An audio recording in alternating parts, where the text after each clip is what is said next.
Освальд Чамберс "Дээд нэгний төлөөх миний дээдийн хүч" хэмээх сонгодог залбирлын номыг бичсэн байдаг. Үүнийг бүх цаг үеийн уншигчдын хамгийн хайртай залбирлын ном гэж тодорхойлдог.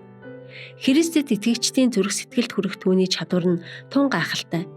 Бидний авьяас чадвар бэлгүүдийн талаарх нэгэн хүчирхэг мэдээлэлтэй тэрээр бид бэлгүүдээ бурхан зориулах боломжтой гэдгийг мэднэ. Гэсэн хэдий ч та өөрийнх биш зүйлийг зориулах боломжгүй.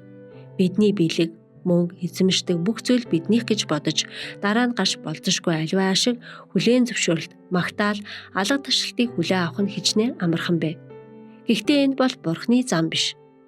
Иш үзүүлэгчд ба хаад номын 68 дугаар хуудсанд Эллен Вайт агуу байдлын оргилд хүрч аз завшааны бэлгүүдээр хүрээлэгдсэн Соломоны толгойн эргэж тэнцвэрээ алдан унав гэж бичжээ. Ийхүү Иеховагийн сүм үндэснүүдийн дунд Соломоны сүм гэдгээрээ алдартай болсон юм. Хамгийн дээд нэгэнд харьяалагддаг алдрыг мөхс дорой хүн өөртөө авсан. Тэнгэрийн бидэнд өгсөн бэлгүүдийн төлөө хүмүүс түнд хүндэтгэл үзүүлэхийг зөвшөөрөхөөс өөр хүмүүний сул дорой байдал гэж үгүй. Бид 11 болон амлалтын үргэлгүүд буцааж өгөхдөө өөрсдийн мөн чанар, мөн байх ёстой бүх зүйлээ бүтээгч, тэтгэгч, гэдлэгч бурхандаа баяр хөөртэйгээр өгснөөр амар амгаланг олох болтугай. Өөрсдийгөө хадагт бурхныг нэгдүгээрт тавьцгаая.